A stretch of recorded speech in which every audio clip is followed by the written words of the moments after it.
മറ്റൊരു ഓൺലൈൻ ക്ലാസ്സിലേക്ക് സ്വാഗതം. കഴിഞ്ഞ ക്ലാസ് വരെ നമ്മൾ ചർച്ച ചെയ്തത് +1 ഫിസിക്സിന്റെ ആദ്യ ചാപ്റ്ററായ ഫിസിക്കൽ വേൾഡ് എന്ന ചാപ്റ്ററിനെ കുറിച്ചാണ്.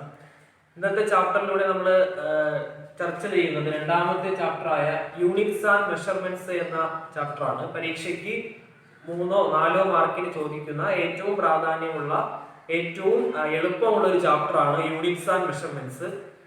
ഒരല്പം ശ്രദ്ധിച്ചിരുന്നാൽ ഈ പറയുന്ന 3-4 മാർക്ക് എന്ത് ചെയ്യാൻ പറ്റും, എളുപ്പത്തിൽ സ്കോർ ചെയ്യാൻ പറ്റുന്ന ഒരു ചാപ്റ്ററാണ്. ഡെറിവേഷൻസോ ഡെഫിനിഷൻസോ ഒരുപാട് ഇല്ലാത്തൊരു ചാപ്റ്ററാണ് യൂണിറ്റ്സ് ആൻഡ് മെഷർമെന്റ് എന്ന് ഓർത്തിരിക്കുക. ക്വാണ്ടിറ്റീസിനെ കുറിച്ചും എറേഴ്സ് എന്താണ്, സിഗ്നിഫിക്കന്റ് ഫിഗർ എന്താണ്, ഡയമെൻഷണൽ ഫോർമുലയുമായി ബന്ധപ്പെട്ട ചോദ്യം, ഇങ്ങനെ 4 ടോപ്പിക്കുകളാണ് യൂണിറ്റ്സ് ആൻഡ് മെഷർമെന്റ്സ് എന്ന ചാപ്റ്ററിൽ ഉൾപ്പെടുത്തിയിരിക്കുന്നത്. അപ്പോൾ ആദ്യ കാര്യം ഫിസിക്കൽ ക്വാണ്ടിറ്റി എന്താണെന്ന് പഠിക്കുക. ഫിസിക്കൽ ക്വാണ്ടിറ്റി എന്ന് പറഞ്ഞാൽ any quantity which measure with the help of an instrument is called physical quantity. ഒരു ഉപകരണം ഉപയോഗിച്ച് അളക്കാൻ പറ്റുന്ന ഏതൊരു ക്വാണ്ടിറ്റിയും ഫിസിക്കൽ ക്വാണ്ടിറ്റി എന്ന് അറിയപ്പെടും, ഫിസിക്കൽ ക്വാണ്ടിറ്റി എന്ന് പറയപ്പെടുന്നു. ഉദാഹരണമായിട്ട് പറഞ്ഞാൽ സമയം ഒരു ഫിസിക്കൽ ക്വാണ്ടിറ്റിയാണ്, അല്ലെങ്കിൽ മാസ് ഒരു ഫിസിക്കൽ ക്വാണ്ടിറ്റിയാണ്, നീളം ഒരു ഫിസിക്കൽ ക്വാണ്ടിറ്റിയാണ്. ഈ പറഞ്ഞ ക്വാണ്ടിറ്റികളെ ഒക്കെ തന്നെ ഒരു ഉപകരണം, ഒരു ഇൻസ്ട്രുമെന്റ് ഉപയോഗിച്ച് എന്ത് ചെയ്യാൻ പറ്റും, മെഷർ ചെയ്യാൻ പറ്റും, അളക്കാൻ പറ്റും. അത്തരം ക്വാണ്ടിറ്റീസിന്റെ പേരാണ് ഫിസിക്കൽ ക്വാണ്ടിറ്റി. അപ്പോൾ any quantity which measure with the help of an instrument is called physical quantity. മറ്റൊരു കാര്യം, ഫിസിക്കൽ ക്വാണ്ടിറ്റിയെ പ്രധാനമായിട്ടും 2 ആയിട്ട് തിരിക്കാൻ പറ്റും. Physical quantities R classified into 2 types. The first one is fundamental quantities and second one is derived quantities. Physical quantities നെ 2 ആയിട്ട് തിരിക്കാം. Fundamental quantities എന്നും ഡിറൈവ്ഡ് ക്വാണ്ടിറ്റീസ് എന്നും. ഫണ്ടമെന്റൽ ക്വാണ്ടിറ്റീസ് എന്താണെന്ന് ചോദിച്ചാൽ മറ്റു ക്വാണ്ടിറ്റികളുമായി ഡിപ്പെൻഡ് ചെയ്ത് വരാത്ത, വീണ്ടും ചെറുതാക്കാൻ പറ്റാത്ത ക്വാണ്ടിറ്റികളെയാണ് ഫണ്ടമെന്റൽ ക്വാണ്ടിറ്റീസ് ആയിട്ട് പറയപ്പെടുന്നത്. എന്ന് പറഞ്ഞത് മറ്റു ക്വാണ്ടിറ്റികളുമായിട്ട് ഡിപ്പെൻഡ് ചെയ്യാത്ത, വീണ്ടും ചെറുതാക്കാൻ കഴിയാത്ത ക്വാണ്ടിറ്റികളെയാണ് ഫണ്ടമെന്റൽ ക്വാണ്ടിറ്റികളായിട്ട് പരിഗണിക്കപ്പെടുന്നത്. ഇതിന്റെ ഡെഫിനിഷൻ നോക്കുക. Fundamental quantities are the quantities which does not depends on other quantities. മറ്റു ക്വാണ്ടിറ്റികളെ ഡിപ്പെൻഡ് ചെയ്ത് വരാത്തത്, which cannot be further simplified. ഇനി വീണ്ടും ഇതിന് എന്ത് ചെയ്യാൻ പറ്റത്തില്ല, ചെറുതാക്കാൻ പറ്റത്തില്ല. അത്തരം ക്വാണ്ടിറ്റീസിന്റെ പേരാണ് ഫണ്ടമെന്റൽ ക്വാണ്ടിറ്റീസ്. എക്സാമ്പിൾ ആയിട്ട് പറഞ്ഞാൽ മാസ് ഒരു ഫണ്ടമെന്റൽ ക്വാണ്ടിറ്റിയാണ്, ലെങ്ത് ഒരു ഫണ്ടമെന്റൽ ക്വാണ്ടിറ്റിയാണ്, ടൈം ഒരു ഫണ്ടമെന്റൽ ക്വാണ്ടിറ്റീസ് ആണ്. 8ാം ക്ലാസ്സിലൊക്കെ നമ്മൾ പഠിച്ചിട്ടുണ്ട് അടിസ്ഥാന അളവുകളും അടിസ്ഥാന യൂണിറ്റുകളും. അതാണ് ഈ പറഞ്ഞ ഫണ്ടമെന്റൽ ക്വാണ്ടിറ്റീസ് എന്ന് പറഞ്ഞത്. രണ്ടാമത്തെ ഫിസിക്കൽ ക്വാണ്ടിറ്റിയുടെ പേരാണ് ഡിറൈവ്ഡ് ക്വാണ്ടിറ്റീസ്. ഡിറൈവ്ഡ് ക്വാണ്ടിറ്റീസ് എന്താണെന്ന് ചോദിച്ചാൽ ഈ പറഞ്ഞ ഫണ്ടമെന്റൽ ക്വാണ്ടിറ്റീസിൽ നിന്നും നിർമ്മിച്ചെടുക്കുന്ന ക്വാണ്ടിറ്റികൾ ഏതാണോ അത്തരം ക്വാണ്ടിറ്റീസിന്റെ പേരാണ് ഡിറൈവ്ഡ് ക്വാണ്ടിറ്റീസ്. അപ്പോ derived quantities are the physical quantities obtained from ഏത്, ഫണ്ടമെന്റൽ ക്വാണ്ടിറ്റീസ്. ഫണ്ടമെന്റൽ ക്വാണ്ടിറ്റീസിൽ നിന്നും ഒബ്റ്റൈൻ ചെയ്തെടുക്കുന്ന ക്വാണ്ടിറ്റീസിന്റെ പേരാണ് ഡിറൈവ്ഡ് ക്വാണ്ടിറ്റീസ് എന്ന് പറയുന്നത്. എക്സാമ്പിൾ ആയിട്ട് പറഞ്ഞാൽ ഡെൻസിറ്റി ഒരു ഡിറൈവ്ഡ് ക്വാണ്ടിറ്റീസ് ആണ്. കാര്യം mass, density mass by volume അല്ലേ. അപ്പൊ മാസ് എന്ന് പറയുന്ന ഒരു ഫണ്ടമെന്റൽ ക്വാണ്ടിറ്റി അതിലുണ്ട്. അതുപോലെ തന്നെ ഫോഴ്സ്, ഡെൻസിറ്റി, ഫോഴ്സ് തുടങ്ങിയവയൊക്കെ തന്നെ എന്ത് ക്വാണ്ടിറ്റീസ് ആണ്, ഡിറൈവ്ഡ് ക്വാണ്ടിറ്റീസ് ആണെന്ന് ഓർത്തിരിക്കും. അപ്പോൾ ഫിസിക്കൽ ക്വാണ്ടിറ്റീസ് എന്താണെന്നും ഫിസിക്കൽ ക്വാണ്ടിറ്റീസിനെ എത്രയായിട്ട് ക്ലാസിഫൈ ചെയ്യാമെന്നും ഏതൊക്കെയാണ് അതിന്റെ ഉദാഹരണങ്ങൾ എന്ത് ചെയ്യുക, പഠിക്കുക. അത് കഴിഞ്ഞിട്ട് വരുന്ന കാര്യമാണ് ഫിസിക്സിൽ പ്രധാനമായിട്ടും വരുന്ന സിസ്റ്റംസ് ഓഫ് യൂണിറ്റ്. അപ്പൊ അതിന് മുന്നേ ഈ ഫണ്ടമെന്റൽ ക്വാണ്ടിറ്റീസിന്റെ യൂണിറ്റിനെ ഫണ്ടമെന്റൽ യൂണിറ്റ് എന്നും ഡിറൈവ്ഡ് ക്വാണ്ടിറ്റീസിന്റെ യൂണിറ്റിനെ ഡിറൈവ്ഡ് യൂണിറ്റ് എന്നാണ് അറിയപ്പെടുന്നത്. അതായത് ഇപ്പൊ മാസിന്റെ യൂണിറ്റ് കിലോഗ്രാം ആണ്. അതുപോലെ തന്നെ ഡെൻസിറ്റിയുടെ unit kilogram by metre cube ആണ് അല്ലേ. 10ാം ക്ലാസ്സിലൊക്കെ പഠിച്ചിട്ടുണ്ട്. കിലോഗ്രാം ബൈ മീറ്റർ ക്യൂബ് ആണ് ഡെൻസിറ്റിയുടെ യൂണിറ്റ്. അപ്പോൾ സിസ്റ്റംസ് ഓഫ് യൂണിറ്റ് ശ്രദ്ധിക്കുക. പ്രധാനമായിട്ടും 4 സിസ്റ്റമാണ് ഉള്ളത്. CGS system, FPS system, MKS system, SI system. അപ്പോൾ CGS സിസ്റ്റത്തിൽ, FPS സിസ്റ്റത്തിൽ, MKS സിസ്റ്റത്തിൽ, SI സിസ്റ്റത്തിൽ എന്താണ് വ്യത്യാസം എന്ന് ഓർത്തിരിക്കുക. CGS സിസ്റ്റത്തിന്റെ പ്രത്യേകത, CGS സിസ്റ്റത്തിൽ ലെങ്ത് മെഷർ ചെയ്യുന്നത് സെന്റിമീറ്ററിലാണ്, മാസ് മെഷർ ചെയ്യുന്നത് ഗ്രാമിലാണ്, ടൈം മെഷർ ചെയ്യുന്നത് സെക്കൻഡിലാണ്. അതാണ് CGS സിസ്റ്റം മീൻസ്. അപ്പോൾ length is measured in centimetre, mass is measured in kilogram, time is measured in second. രണ്ടാമത്തെ സിസ്റ്റത്തിന്റെ പേര് FPS സിസ്റ്റം എന്നാണ്. FPS സിസ്റ്റത്തിന്റെ പ്രത്യേകത, FPS സിസ്റ്റത്തിൽ ലെങ്ത് മെഷർ ചെയ്യുന്നത് ഫൂട്ടിലാണ്, മാസ് മെഷർ ചെയ്യുന്നത് പൗണ്ടിലാണ്, ടൈം മെഷർ ചെയ്യുന്നത് സെക്കൻഡിലാണ്. അപ്പോൾ രണ്ട് സിസ്റ്റമായി CGS ഉം FPS. മൂന്നാമത്തെ സിസ്റ്റത്തിന്റെ പേര് MKS സിസ്റ്റം. MKS സിസ്റ്റത്തിന്റെ പ്രത്യേകത ലെങ്ത് മെഷർ ചെയ്യുന്നത് മീറ്ററിലാണ്, മാസ് മെഷർ ചെയ്യുന്നത് കിലോഗ്രാമിലാണ്, ടൈം മെഷർ ചെയ്യുന്നത് സെക്കൻഡിലാണ്. ഇതാണ് മൂന്നാമത്തെ സിസ്റ്റത്തിന്റെ പ്രത്യേകത. അപ്പോൾ CGS, FPS, MKS. ലാസ്റ്റ് സിസ്റ്റത്തിന്റെ പ്രത്യേകതയാണ് SI സിസ്റ്റം. പേരാണ് SI സിസ്റ്റം. SI സിസ്റ്റത്തിൽ പ്രധാനമായിട്ട് നിങ്ങൾ 7 ഫിസിക്കൽ ക്വാണ്ടിറ്റികൾ എന്താണെന്നും ആ ക്വാണ്ടിറ്റികളുടെ യൂണിറ്റ് ഏതാണെന്നും പഠിക്കുക. അപ്പൊ SI സിസ്റ്റത്തിൽ വരുന്ന 7 ക്വാണ്ടിറ്റികളാണ് ബോർഡിൽ എഴുതിയിരിക്കുന്നത്. Length, mass, time, current, temperature, luminous intensity, amount of substance. 3, 3, 6, 7. 7 ക്വാണ്ടിറ്റികളെയാണ് SI സിസ്റ്റത്തിൽ ഉൾപ്പെടുത്തിയിരിക്കുന്നത്. അപ്പൊ 7 ഫിസിക്കൽ ക്വാണ്ടിറ്റികളാണ് SI സിസ്റ്റത്തിലുള്ളത്. ഇവിടെ ഓർത്തിരിക്കുക, ലെങ്ത്തിന്റെ യൂണിറ്റ് മീറ്റർ ആണ്, M എന്ന് റെപ്രസെന്റ് ചെയ്യും. മാസിന്റെ യൂണിറ്റ് കിലോഗ്രാം ആണ്, kg എന്ന് റെപ്രസെന്റ് ചെയ്യും, kg. ടൈമിന്റെ യൂണിറ്റ് സെക്കൻഡ് ആണ്, S എന്ന് റെപ്രസെന്റ് ചെയ്യും. കറന്റിന്റെ യൂണിറ്റ് ആംപിയർ ആണ്, A എന്ന് റെപ്രസെന്റ് ചെയ്യും. ടെമ്പറേച്ചറിന്റെ യൂണിറ്റ് കെൽവിൻ ആണ്, K എന്ന് റെപ്രസെന്റ് ചെയ്യും. ലൂമിനസ് ഇന്റൻസിറ്റിയുടെ യൂണിറ്റ് കാൻഡല എന്നാണ്, CD എന്ന് റെപ്രസെന്റ് ചെയ്യും. Amount of substance unit mole ആണ്, MOL എന്ന്. അപ്പോൾ 7 ക്വാണ്ടിറ്റികളെയാണ് SI സിസ്റ്റത്തിൽ പരിഗണിച്ചിരിക്കുന്നത്.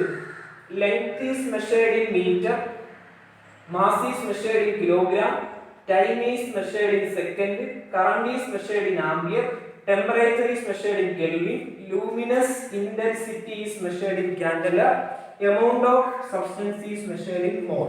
അപ്പോൾ ലൂമിനസ് ഇന്റൻസിറ്റി കാൻഡലയാണെന്നും എമൗണ്ട് ഓഫ് സബ്സ്റ്റൻസ് മോൾ ആണെന്നും എന്ത് ചെയ്യുക, പഠിക്കുക. ബാക്കി ഏകദേശം നിങ്ങൾ 8ലും 9ലൊക്കെ കേട്ടതാണ് അല്ലെങ്കിൽ പരിചയമുള്ള വാക്കുകളാണ്. SI സിസ്റ്റത്തിൽ 2 സപ്ലിമെന്ററി യൂണിറ്റുകൾ ഉപയോഗിക്കാറുണ്ട്. അതിലൊന്നാണ് പ്ലെയിൻ ആംഗിൾ, രണ്ടാണ് സോളിഡ് ആംഗിൾ. പ്ലെയിൻ ആംഗിളിന്റെ യൂണിറ്റ് റേഡിയൻ എന്നാണ്, റേഡിയൻ. റാഡ് എന്ന് എഴുതുക, റാഡ്. അപ്പോ റേഡിയൻ അല്ലെങ്കിൽ റാഡ് ആണ് പ്ലെയിൻ ആംഗിളിന്റെ യൂണിറ്റ്. സോളിഡ് ആംഗിളിന്റെ യൂണിറ്റ് ആണ് സ്റ്റിറേഡിയൻ. അപ്പോ ശ്രദ്ധിച്ചിരിക്കുക, SI സിസ്റ്റത്തിൽ 7 ഫിസിക്കൽ ക്വാണ്ടിറ്റി ഉണ്ട്, കൂടാതെ 2 സപ്ലിമെന്ററി ക്വാണ്ടിറ്റീസ് ഉണ്ട്. അതിൽ ആദ്യ സപ്ലിമെന്ററി ക്വാണ്ടിറ്റീസ് ആണ് പ്ലെയിൻ ആംഗിൾ. പ്ലെയിൻ ആംഗിളിന്റെ യൂണിറ്റ് റേഡിയൻ ആണ് അല്ലെങ്കിൽ റാഡ് ആണ്. 2 സോളിഡ് ആംഗിൾ ആണ്, അതിനെ നമ്മൾ സ്റ്റിറേഡിയൻ എന്നറിയപ്പെടും. അപ്പൊ ഇതുവരെ നമ്മൾ പറഞ്ഞത് ഫിസിക്കൽ ക്വാണ്ടിറ്റി എന്താണെന്നും അതിനെ എത്രയായിട്ട് ക്ലാസിഫൈ ചെയ്യാമെന്നും ഫിസിക്സിലെ സിസ്റ്റംസ് ഏതൊക്കെയാണെന്നും ആ SI സിസ്റ്റത്തിൽ വരുന്ന 7 പ്രധാനപ്പെട്ട ക്വാണ്ടിറ്റീസും അതിന്റെ സിമ്പൽ, അതിന്റെ പ്രതീകം, യൂണിറ്റിന്റെ പ്രതീകവും, അതുപോലെ തന്നെ 2 സപ്ലിമെന്ററി ക്വാണ്ടിറ്റീസും അതിന്റെ യൂണിറ്റ്. ശ്രദ്ധിച്ച് പഠിക്കാനുള്ളത് പ്ലെയിൻ ആംഗിളിൻ്റെതാണ്. പ്ലെയിൻ ആംഗിളിൻ്റെത് റേഡിയൻ അല്ലെങ്കിൽ റാഡാണ്. സോളിഡ് ആംഗിളിൻ്റെതാണ് എങ്കിൽ സ്റ്റിറേഡിയൻ.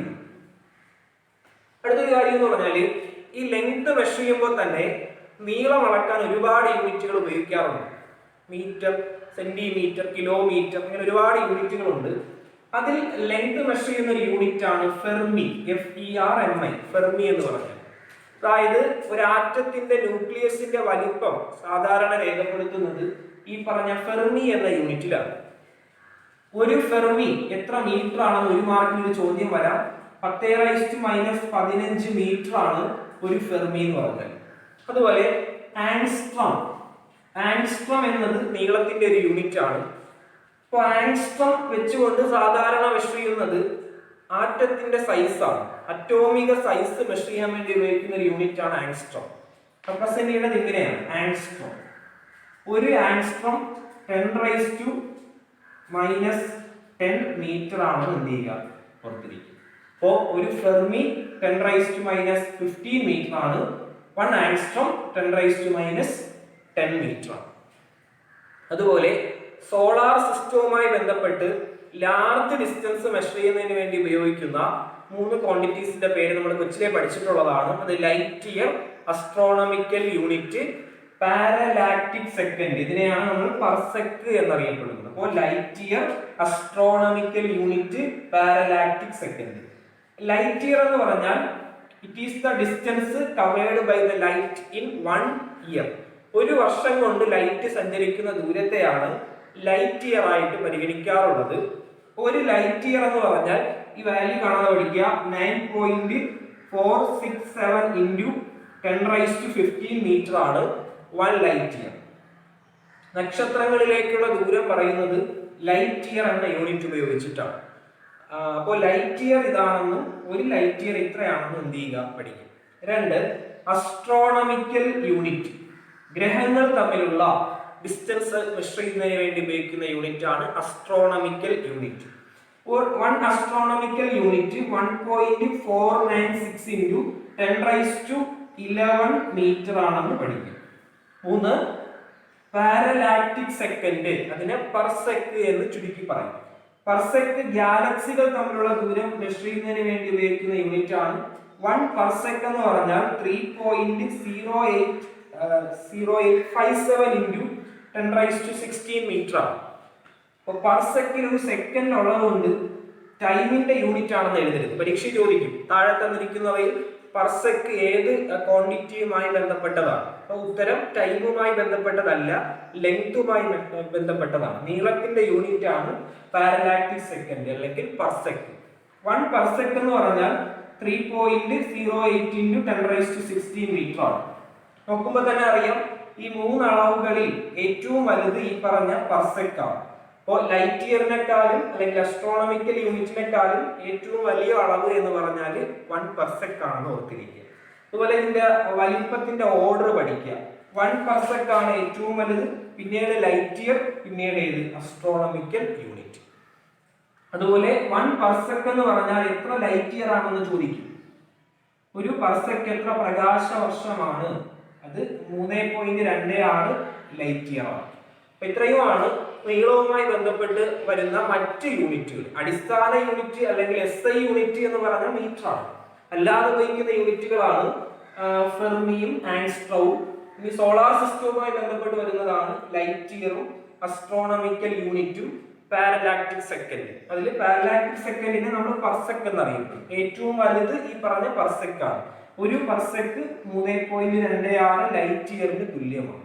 ഇത്രയുമാണ് ഈ ഫിസിക്കൽ ക്വാണ്ടിറ്റിയുമായി ബന്ധപ്പെട്ട് വരുന്ന പ്രധാനപ്പെട്ട കാര്യങ്ങൾ. ഇതിൽ കൂടാതെ പരീക്ഷയ്ക്ക് ഇതിൽ നിന്ന് ചോദിക്കുന്ന ഒരു കാര്യമാണ് ഈ പാരലാക്സ് മെത്തേഡ് എന്താണ്? പാരലാക്സ് മെത്തേഡ് സ്പെല്ലിംഗ് നോക്കിയിരുന്ന പാരലാക്സ് മെത്തേഡ്. പാരലാക്സ് മെത്തേഡ് എന്ന് പറഞ്ഞാൽ ലാർജ് ഡിസ്റ്റൻസ് മെഷർ ചെയ്യാനുള്ള ഒരു രീതിയാണ് പാരലാക്സ് മെത്തേഡ്. പാരലാക്സ് മെത്തേഡിലൂടെ എങ്ങനെയാണ് വലിയ ദൂരങ്ങൾ, വലിയ ഡിസ്റ്റൻസ് മെഷർ ചെയ്യണമെന്ന് നോക്കുക. ഇപ്പൊ ഇതൊരു ഒബ്ജക്റ്റ് ആണെന്ന് കരുതുക. ഈ ഒബ്ജക്റ്റിലേക്ക് 2 സ്ഥലങ്ങളിൽ നിന്ന് ഈ ഒബ്ജക്റ്റിനെ എന്ത് ചെയ്യുക, നോക്കുക. അങ്ങനെ നോക്കുമ്പോൾ എയിൽ നിന്ന് ഒബ്ജക്റ്റിനെ നോക്കി, അതുപോലെ ബിയിൽ നിന്ന് ഒബ്ജക്റ്റിനെ നോക്കി. ഈ നോക്കിയ 2 എൻഡുകളാണ് എയും ബി. ആ എയിൽ നിന്ന് ഒബ്ജക്റ്റിലേക്ക്, ബിയിൽ നിന്ന് ഒബ്ജക്റ്റിലേക്കുള്ള ഡിസ്റ്റൻസിനെ ക്യാപിറ്റൽ ലെറ്റർ ഡി കൊണ്ട് റെപ്രസെന്റ് ചെയ്യും. നമുക്ക് കണ്ടെത്തേണ്ടത് ഈ ലാർജ് ഡിസ്റ്റൻസ് ആണ്. ഇനി നോക്കിയ 2 എൻഡുകൾ തമ്മിലുള്ള ദൂരത്തെ സ്മാൾ ലെറ്റർ ഡി കൊണ്ട് റെപ്രസെന്റ് ചെയ്യും. ഇവയ്ക്കിടയിൽ മേക്ക് ചെയ്ത ആംഗിളിനെ തീറ്റ എന്ന് റെപ്രസെന്റ് ചെയ്യും. തീറ്റ ഇങ്ങനെ എഴുതിയ തീറ്റ എന്ന് വായിക്കുക. തീറ്റ ഇത് പാരലാക്സ് ആംഗിൾ എന്നറിയപ്പെടുന്നു. തീറ്റയുടെ പേരാണ് പാരലാക്സ് ആംഗിൾ. ഇനി ശ്രദ്ധിക്കുക, നമുക്ക് ഈ ഡി ആണ് വേണ്ടത്. തീറ്റ എന്ന് പറഞ്ഞാൽ ആർക്ക് ബൈ ലെങ്ത് ആണ്. Theta is equal to arc by length. അങ്ങനെയാണെങ്കിൽ തീറ്റ ഈക്വൽ ടു ആർക്ക്, ഇവിടെ ഉണ്ടാകുന്ന ആർക്ക് മീൻസ് അത് സ്മാൾ ലെറ്റർ ഡി ആണ്, divided by length. Length means ഇതാണ് ഈ ഡിസ്റ്റൻസ്. ആർക്ക് ബൈ റേഡിയസ് എന്നോ ആർക്ക് ബൈ ലെങ്ത് എന്നോ പറയാം. ക്രോസ് മൾട്ടിപ്ലിക്കേഷൻ ചെയ്താൽ theta into D equal to small letter D. അതിൽ നിന്നും D equal to D by theta എന്ന് എഴുതാം. ഇതാണ് ഈ ഡിസ്റ്റൻസ് എന്ന് പറഞ്ഞാൽ, ലാർജ് ഡിസ്റ്റൻസ് എന്ന് പറഞ്ഞാൽ. ഇപ്പൊ ലാർജ് ഡിസ്റ്റൻസ് കണ്ടെത്താൻ നോക്കിയ 2 സ്ഥലങ്ങൾ തമ്മിലുള്ള ദൂരം small letter D divided by എന്തറിഞ്ഞാൽ മതി? പാരലാക്സ് ആംഗിൾ അറിഞ്ഞാൽ മതി. ഇവിടെ ശ്രദ്ധിക്കാതെ ഇവിടെ മേക്ക് ചെയ്യുന്ന ഒരു ആംഗിൾ ഉണ്ട്. ആദ്യം നോക്കിയതുമായി ബന്ധപ്പെട്ട് വരുന്ന ഒരു ആംഗിൾ, അതിനെ നമ്മൾ θ1 എന്ന് റെപ്രസെന്റ് ചെയ്യുന്നു. ഇവിടെ മേക്ക് ചെയ്ത ഒരു ആംഗിൾ ഉണ്ട്, ഇതിനെ നമ്മൾ θ2 എന്ന് റെപ്രസെന്റ് ചെയ്യുന്നു. അപ്പൊ ഈ രണ്ട് ആംഗിൾ കൂട്ടുന്നതാണ് ഈ ആംഗിൾ എന്ന് ഓർത്തിരിക്കും. θ എന്ന് പറഞ്ഞാൽ θ1 പ്ലസ് ആരായിരിക്കും, θ2 ആയിരിക്കും. അപ്പൊ ഇതിലൂടെ θ കിട്ടുന്നു.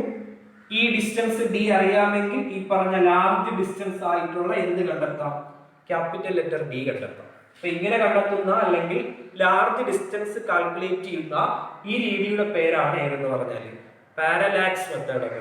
പരീക്ഷയ്ക്ക് പാരലാക്സ് മെത്തേഡിന്റെ ചിത്രം വരയ്ക്കാനും പാരലാക്സ് ആംഗിൾ എങ്ങനെ കണ്ടെത്താമെന്നും ഈ ഇതുവഴി ഏത് ഡിസ്റ്റൻസ് കണ്ടെത്തുന്ന രീതിയൊക്കെ എന്ത് ചെയ്യാറുണ്ട്, ചോദിക്കാറുണ്ട്. അപ്പൊ ഞാൻ പറഞ്ഞു 3-4 മാർക്കിന് പരീക്ഷയ്ക്ക് ചോദ്യം വരുന്ന ഒരു ചാപ്റ്റർ ആണ് യൂണിറ്റ്സ് ആൻഡ് മെഷർമെന്റ്. അപ്പൊ ഇന്നത്തെ ഈ വീഡിയോ ക്ലാസ്സിലൂടെ നിങ്ങൾ ഇത്രയും കാര്യങ്ങൾ ഓർത്തിരിക്കുക. ഇതില് 10ാം ക്ലാസ്സിൽ നിന്ന് +1 വരുന്നവരാണ്. അപ്പോ എന്ത് ചെയ്യുക, ഈ പറഞ്ഞ ഡെഫിനിഷൻസ് ഒക്കെ എന്ത് ചെയ്യുക, ജസ്റ്റ് ഒന്ന് കാണാതെ പഠിച്ചു വെച്ചിരിക്കുക. ഡെഫിനിഷൻസ് അതുപോലെ പഠിക്കുക എന്നുള്ളതാണ് അതിന്റെ ഒരു കാര്യം. നിങ്ങളുടേതായ സെന്റൻസിൽ എഴുതുന്നതിനേക്കാളും നല്ലത് ഈ പറയുന്ന സ്റ്റേറ്റ്മെന്റ് അതുപോലെ എന്ത് ചെയ്യുക, കാണാതെ. അപ്പൊ ഇന്നത്തെ ക്ലാസ്സിൽ നമ്മൾ പഠിച്ചത് ഫിസിക്കൽ ക്വാണ്ടിറ്റി, അതിന്റെ 2 ടൈപ്പിൽ തിരിക്കാൻ പറ്റും. അതിന്റെ ഡെഫിനിഷൻ എന്താണ്, സിസ്റ്റം ഓഫ് യൂണിറ്റ് എന്താണ്, SI സിസ്റ്റത്തിലെ ഫിസിക്കൽ ക്വാണ്ടിറ്റി ഏത്, സപ്ലിമെന്ററി ക്വാണ്ടിറ്റീസ് ഏത്, പിന്നെ പറഞ്ഞത് നീളവുമായി ബന്ധപ്പെട്ട് വരുന്ന fermi, angstrom, light year, astronomical unit, parallactic second, പിന്നീട് ലാർജ് ഡിസ്റ്റൻസ് മെഷർ ചെയ്യുന്ന രീതി, പാരലാക്സ് മെത്തേഡ്. ഇത്രയും കാര്യങ്ങൾ എന്ത് ചെയ്യുക, നോട്ട് എഴുതിയെടുത്ത് ഈ സ്റ്റേറ്റ്മെന്റ് ഉൾപ്പെടെ എന്ത് ചെയ്യുക, പഠിക്കും.